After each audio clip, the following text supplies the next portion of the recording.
Daging asap diiris tipis, dilumuri bumbu rempah. Sedap! Tahu dong ini apa? Bukan dendeng, bos. Ini makanan khas dari Nusa Tenggara Timur NTT yang popularitasnya makin nanjak aja. Yaps, daging sei sapi. Gak heran deh kalau banyak orang berburu cuan dari bisnis sei sapi kekinian. Salah satunya ya Kaido Zel ini, bos. Halo bos, kali ini sama saya Edozel, saya ingin memperkenalkan bisnis saya nih. Sei sapi kekinian paling enak se-Indonesia namanya Nyapi. Ini lagi di outlet yang ada di Gading Serpong. Yuk, ikut yuk. Udah pada kenal dong sama Kak Edo? Usaha yang digelutinya sejak Juli 2020 ini mengusung konsep food container.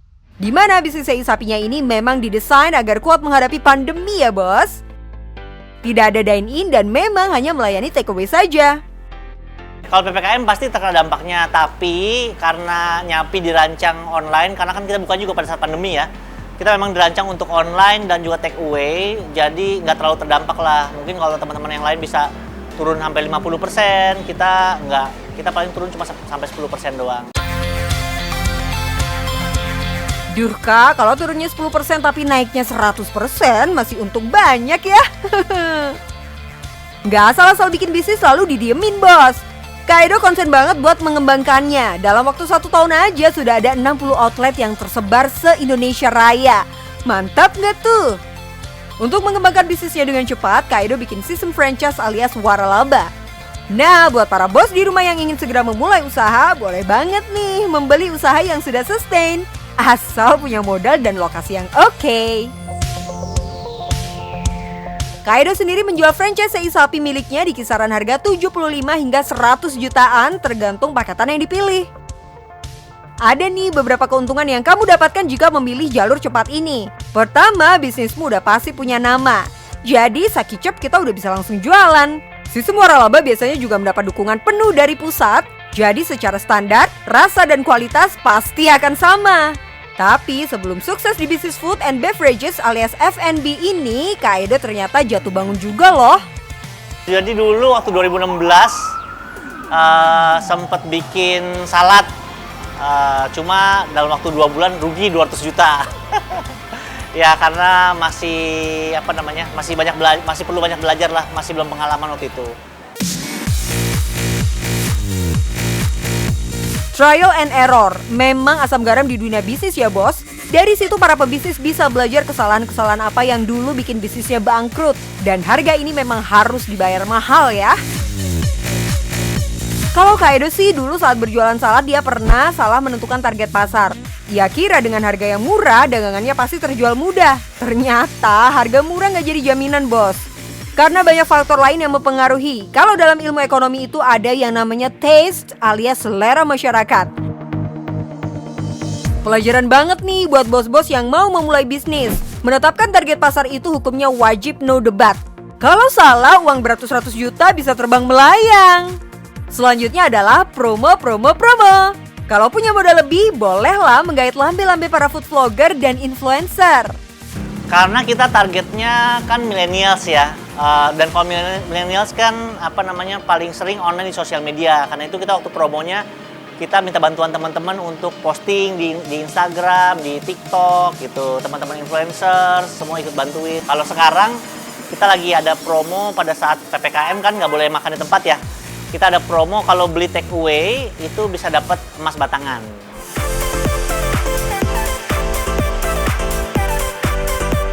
Nah, ini masukan penting buat kalian ya bos. Beri promo yang agak bombastis, tapi jangan bohong juga ya. Jadi yang beli juga semangat buat dapetin giveaway-nya. Meskipun saat ini bisnis sei sapi sudah menjamur, tapi Kaido tetap pede tuh. Kalau sei sapinya tetap yang paling enak dan dapat bersaing dengan yang lain. Diferensiasinya nomor 1, sei sapi yang paling enak di Indonesia itu kita, Nyapi. Kalau nggak enak jangan datang lagi.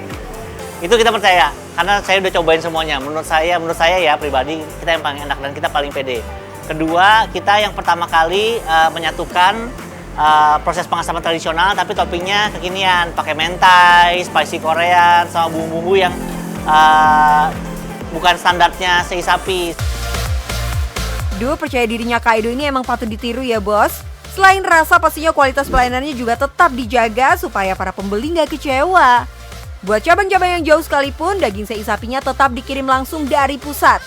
Daging impor jadinya lebih juicy dan juga lebih flavorful di lemaknya. Karena pasarnya tadi anak muda, maka rate harga per porsinya juga harus terjangkau ya bos. Mulai Rp25.000 sampai Rp30.000. Tapi kira-kira modal yang dibutuhkan Kak Edo untuk memulai bisnis ini berapa ya bos? Kita modalnya di sekitar 75 juta, itu kita patungan sama teman-teman gitu. Sekarang ini setelah berjalan 1 tahun, omset kita sebulan 4M lah. Mantap bos, berarti kalau di rata-rata nih, setiap outlet sei sapi Kak Edo mereguk pendapatan kotor hingga 66 juta per bulan. Untuk mendapatkan omset sebesar itu pastinya dibutuhkan kerja keras dan juga konsistensi yang tinggi ya bos. Selain perencanaan, strategi market, pelaksanaan dan pastinya evaluasi tetap harus dilakukan secara rutin agar bisnis yang dikelola dapat terus berjalan ya bos. Nah buat kalian yang mau berbisnis, nih Kak Edo punya tipsnya ya. Kalau saya percaya 2. Pertama, produknya harus enak gitu. Karena kalau cuma sekedar enak doang, menurut saya belum layak jual. Harus enak banget sampai orang mau datang lagi. Nah itu baru layak jual. Yang kedua, sekarang ini udah eranya dipaksa digital. Kalau nggak digital rasanya pasti susah banget di tengah-tengah pandemi ini.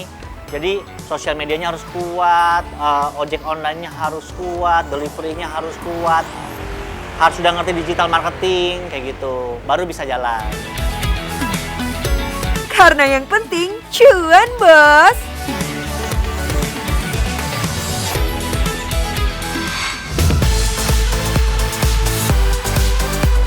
Tomat matang dicampur ikan disantap lezat seorang pria. Selamat siang aku ucapkan, tetap semangat dan berkarya. Nah bos, hari ini kita mau bahas bisnis yang Indonesia banget nih. Para pencinta nabati pasti suka sama makanan ini. Yap, tahu.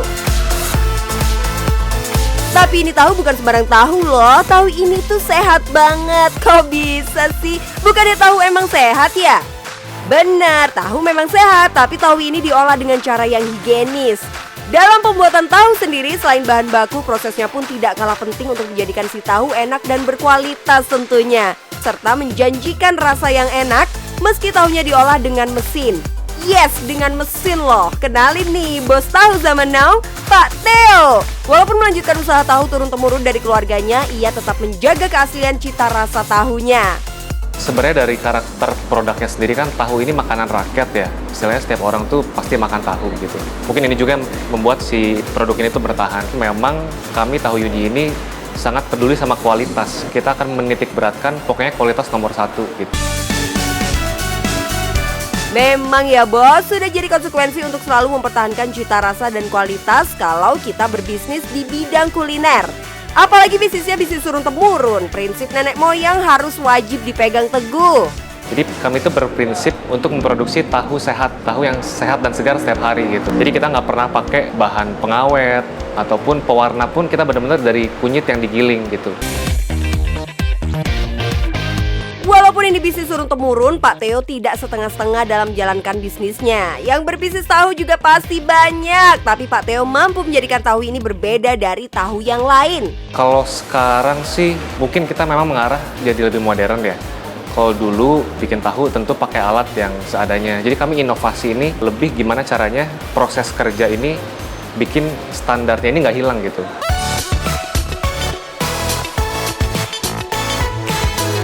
Siapa yang pernah makan tahu tapi tahunya asem? Udah lapar dapat tahunya yang asem lagi, bikin sedih aja sih. Nah, disinilah salah satu perbedaan tahu bos Theo dari tahu lainnya.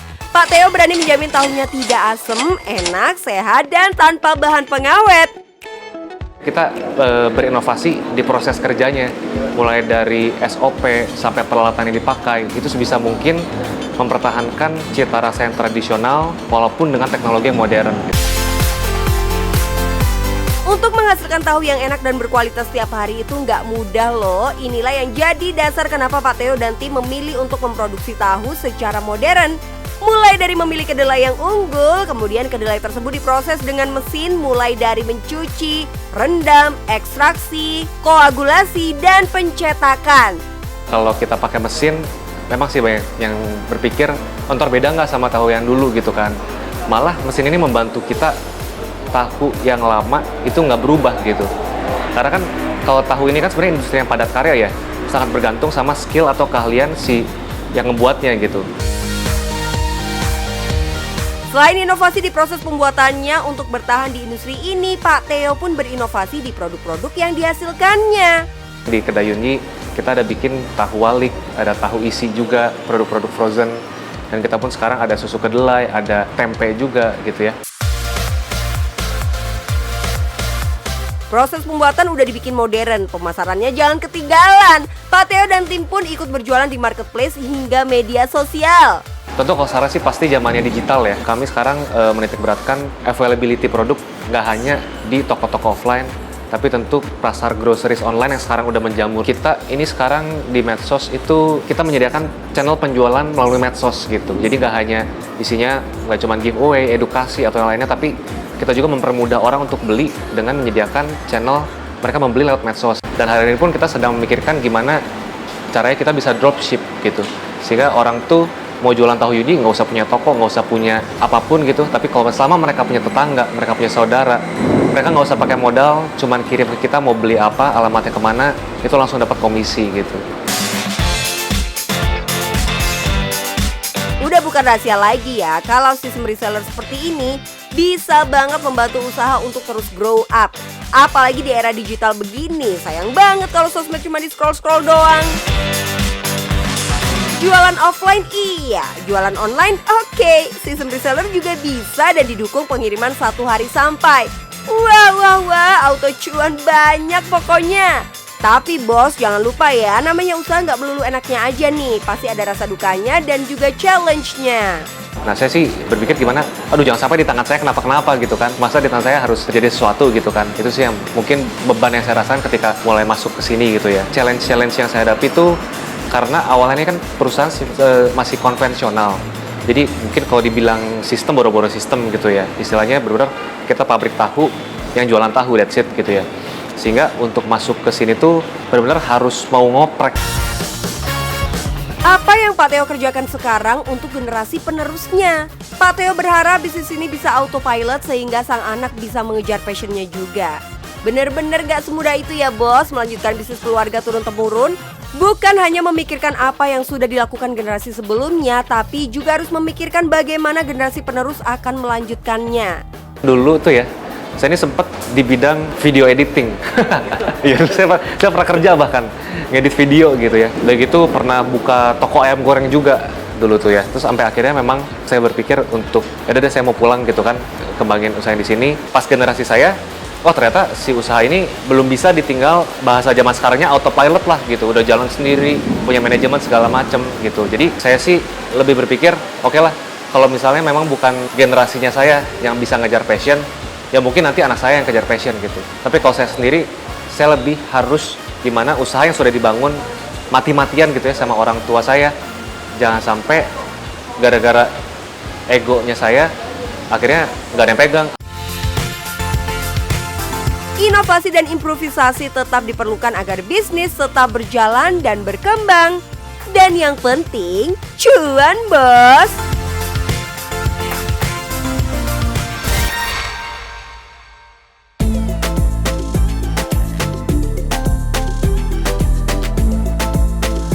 Gemerincing suara pukulan alat dan logam yang beradu merupakan sebuah instrumen yang akan kalian dengar setiap datang ke kampung ini.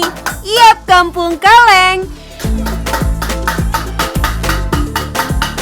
Dinamakan Kampung Kaleng karena hampir sebagian besar masyarakatnya berprofesi sebagai pengrajin kaleng tuh.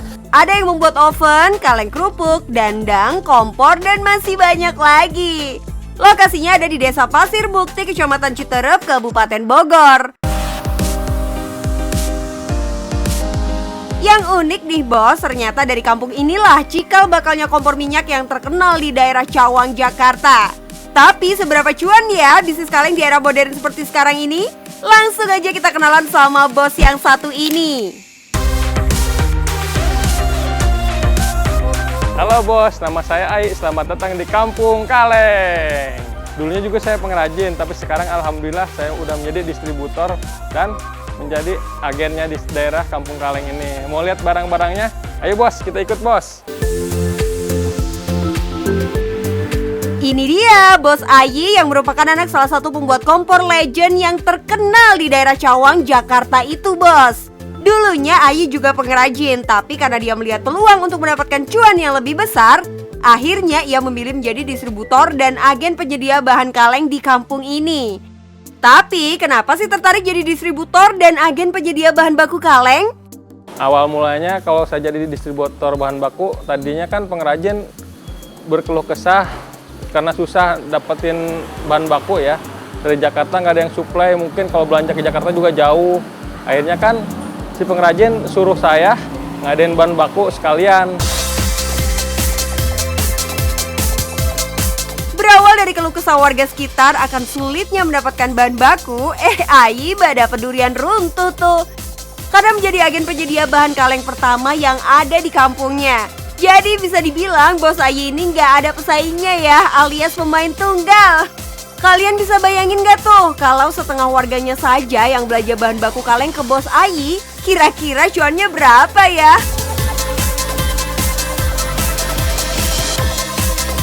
Jutaan, puluhan, yang bener ratusan juta dalam sebulan bos. Cuan, cuan, cuan. Gak cuma penyedia bahan, Ayi pun punya sistem kontrak khusus ke para pengrajin, di mana para pengrajin boleh ambil bahan baku yang mereka perlukan, tapi jual barangnya tetap di Bos Ayi tuh. Dengan cara seperti ini bisa dibilang Bos Ayi mendapatkan keuntungan double ya. Pertama, jadi agen penyedia bahan baku, kedua jadi distributor kerajinan kalengnya tuh. Ya inilah yang namanya usaha nggak akan hianatin hasil bos. Tapi bisnis ini bukan tanpa kendala ya. Jadi gini Pak, bahan baku naik, penjualan gitu-gitu aja bisa naik. Akhirnya kan pembeli pusing. Jadi jual kemana-mana juga susah. Akhirnya kan agak tersendat bikin barang sama penjualannya. Jadi dalam berbisnis pasti ada naik turunnya, nggak selalu di atas kok. Tuh buktinya Bos Ayi juga pernah merasa down ketika harga bahan baku naik, tapi harga barang dagangannya tidak bisa dinaikkan. Dia punya strategi sendiri agar barang dagangannya tetap laku terjual, salah satunya dengan berinovasi pada hasil kerajinannya tuh. Nggak cuma dibuat unik, barang dagangannya juga harus menarik, salah satunya seperti kaleng kerupuk mini ini. Selain digunakan sebagai pajangan atau hiasan, saat ini kaleng kerupuk juga bisa dijadikan souvenir untuk acara kawinan loh. Ini nih keuntungan bisnis yang sudah turun-temurun. Selain kualitas, pastinya rasa trust juga dijaga dengan baik sehingga para kliennya puas. Kalau dulu sih, Bos Ayi dan almarhum bapaknya tidak sungkan untuk menawarkan dagangannya dari toko ke toko. Penolakan pasti ada, tapi mereka tetap berusaha agar dagangannya laku, Bos. Ada sih penolakan, kayak misalnya barang, saya nggak lihat dulu, misalnya barang rusak, ke dia, wah barang rusak di ini jelek, ditolak. Ya sedih Pak, ditolak, sedih lah. Kita udah istilahnya kerja keras, barang nggak masuk, gimana? Sehari juga bisa nggak dapet uang, pernah lah. Sehari nggak dapet uang sama sekali, pernah. Karena mungkin karena sistem dulu kan orang tua kalau misalnya jual barang cuma itu aja. Jadi orang nanyain misalnya ada barang ini nggak ada misalnya. Nah jadi orang otomatis kan nggak ada yang belanja, jadi nggak jadi kayak gitu. Ini pelajaran penting buat kalian yang mau mulai usaha. Punya sifat pantang menyerah itu wajib. Terus berinovasi juga harus ya bos. Sama jangan lupa terus lihat peluang seperti Bos Ayi ini nih. Kalau dari awal belum dapet cuan, pastikan itu bukan karena barang dagangan kalian yang nggak layak jual. Mungkin usaha kalian yang belum maksimal tuh. Jangan lupa terus berinovasi dan rajin lihat peluang. Siapa tahu ada peluang lain yang bisa kamu cuanin tuh. Jadi gimana bos? Yuk mulai usahamu, yang penting cuan bos.